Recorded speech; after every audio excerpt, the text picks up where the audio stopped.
Welcome back to another quick review. I'm back home for like a couple of days. You know what that means? We're outside yet again. Today we're talking about Valor by John Gwynne, Book 2 in the Faithful and the Follow. God, Faithful and the Fallen series. Um, Sorry, I don't know how I messed that up. Yeah, but we're talking about Valor, Book 2, Faithful and the Fallen, the sequel to Malice.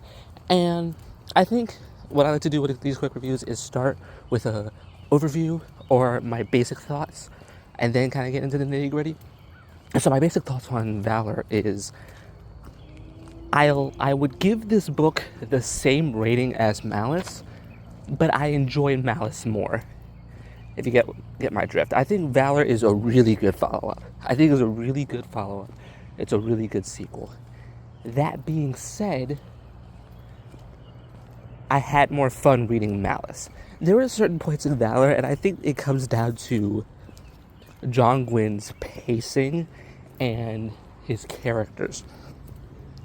There are certain characters in Valor that just don't hit, or they don't land, if you know what I mean. Like, these characters don't get enough to get me invested in them, and so you get to them, and you're just like, yeah, I'm not sure I care. Like, the POVs that I enjoyed the most were the characters that we've already spent time with.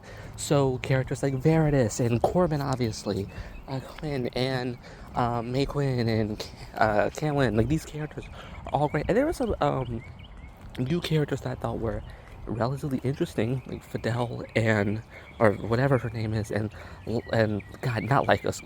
F that guy. Hate him with every fiber of my being. I hate that guy. He was an interesting character, but the characters like Euthys, and I'm like, yeah, I don't care enough. I just don't care enough, and I think some of that just has to do with just the amount going on in this book, because there is a ton going on in this book. To its detriment, and like even the characters that I enjoyed seeing, that I enjoyed reading, even they had, there was some moments where I was like, yeah, these don't hit as hard as the first book, or these moments are, or this entire arc isn't as good as the first book. Like Veritas is a perfect example. At some point, Veritas just kind of takes a backseat. He was the second most prominent character in Malice, right behind Corbin, and at some point, he just kind of like he just kind of disappears at some point towards like the back half of this book. It's weird. It's really weird. And I it's hard to describe Valor, because like I said, I think I give it the same rating, but I just didn't enjoy it as much as Malice. You know, some characters, and like, even you get to see some of the side characters. I think actually, ironically enough, I actually think the side characters in this book were given much more than the main characters. I think I look at Gar and Gwyneth, and I think those characters, their evolutions and their payoff throughout the entirety of the book, and Brina as well, are just great.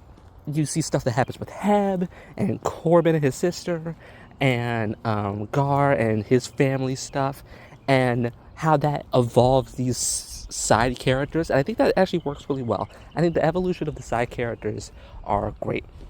And then the introduction of new characters, you gotta, um, the introduction of new characters are kind of hit or miss. On one hand, I like Coraline a lot. I think Coraline's great. I think Coraline serves as a great, not foil, but contrast to Corbin, where they're very similar in a lot of ways, but at the same time, very different. I think that's what makes those two work so well together. I'm very interested to see where that dynamic goes in the future, right? And then you get some other characters, like on the villain side of things, where I'm like, man, I just do not care. I think that's kind of what it boils down to. Some things I just care more about than others, which is fine for most books, but when you have a book that's moving so quick and has so many chapters. This book has 120 something chapters, and the book is not much longer than Malice. It's like 20 pages longer than Malice, which means that each chapter is like is much shorter, which I think gets fixed and ruined. But I'm not reading that at the moment. I'm doing something else. But yeah, so overall, Valor is a good book. with flaws. It has great action sequences. It has great character development for certain characters. And I'm very interested in where the overarching plot is going. That's the main thing. The overarching plot is still keeping me intrigued. I'm still intrigued by the overarching plot, and that's great. That's great. But on the other hand, it has its flaws. It moves too quick for its own good. There are too many characters in this book for its own good. And ultimately, I think that some things land better than others. And you can see that contrast more in this book as opposed to Malice. And so yeah, like I said, it's still like an 8.5 for me. I still think the book is really good, but like I would want, if I had to choose which book I want to reread. Obviously, I would reread the entire series at some point, but I'd be more excited to read Malice than I would be excited to reread Valor. So yeah, that's it. I am still excited to read Ruin. I'm excited to read Ruin as much as that book is pissing me off with its cover and how large it is compared to the other three books. It's annoying. Malice, Valor, and Wrath all are completely different in that regard, but whatever. But yeah, that's it for Valor. That's it for this quick review.